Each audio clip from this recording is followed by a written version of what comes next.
Sekretaris Jenderal Perserikatan Bangsa-Bangsa Antonio Guterres mengutuk serangan udara Israel terhadap Suriah pada hari Rabu, 16 Juli 2025, saat negara itu menekan Damaskus untuk melindungi minoritas Druze setelah bentrokan. Sekjen PBB mendesak deeskalasi seiring meningkatnya kekerasan di Suriah dan serangan Israel ke Damaskus. Bentrokan antara pejuang suku Badui, pasukan pemerintah sementara dan milisi Druze berlanjut hingga hari keempat di Sweida pada hari Rabu sementara pasukan Israel menyerang ibu kota Suriah, Damaskus. Laporan berita memperkirakan bahwa kekerasan sektarian di kota Sweida, sebelah selatan ibu kota, yang mayoritas penduduknya beragama Druze, telah menewaskan lebih dari 200 orang. Israel menjelaskan serangannya di jantung ibu kota dan terhadap pasukan pro-pemerintah di Sweida sebagai langkah defensif untuk mendukung komunitas Druze, yang memiliki kehadiran signifikan di Israel dan di Golan yang diduduki Israel. Serangan terhadap Kementerian Pertahanan di Damaskus juga menghantam daerah dekat Istana Presiden, menurut laporan berita dan otoritas Suriah.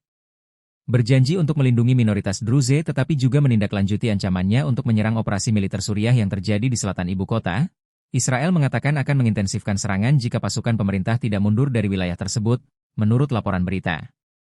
Warga Suriah dirampok kesempatan untuk mencapai perdamaian.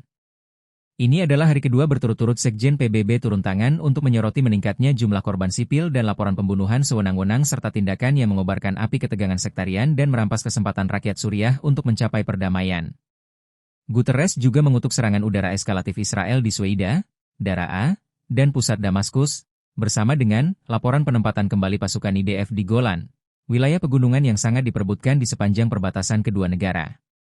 PBB juga meminta Israel untuk menghentikan pelanggaran apapun terhadap kedaulatan Suriah dan menghormati perjanjian pelepasan pasukan tahun 1974.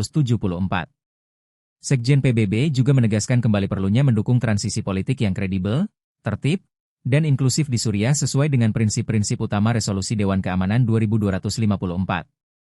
Menyampaikan belasungkawa kepada rakyat Suriah, Sekretaris Jenderal menegaskan kembali seruannya untuk segera menghentikan tindakan deeskalasi kekerasan guna memfasilitasi akses kemanusiaan. Warga sipil dalam bahaya. Dujarric mengatakan bahwa tim kemanusiaan PBB memperingatkan bahwa permusuhan mematikan terus membahayakan warga sipil, dengan laporan yang terus berlanjut mengenai pengungsian yang signifikan dan kerusakan pada infrastruktur penting, termasuk jaringan air, listrik, dan telekomunikasi. Akses ke Sweida dan wilayah yang terkena dampak masih sangat terbatas karena ketidakamanan dan penutupan jalan, dan warga sipil tidak dapat mencapai tempat berlindung. Koordinator Kemanusiaan PBB di Suriah, Adam Abdel Moula, mengatakan bahwa PBB dan mitra kemanusiaannya berencana untuk menilai kebutuhan dan memberikan bantuan penting di Sweida segera setelah kondisi memungkinkan.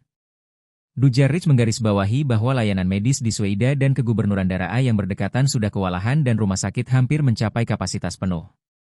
Sementara Organisasi Kesehatan Dunia atau WHO telah mengirimkan pasokan medis darurat ke Daraa, pengiriman ke Sweida belum berhasil dilakukan karena pertempuran. Download Tribun X sekarang, menghadirkan lokal menjadi Indonesia.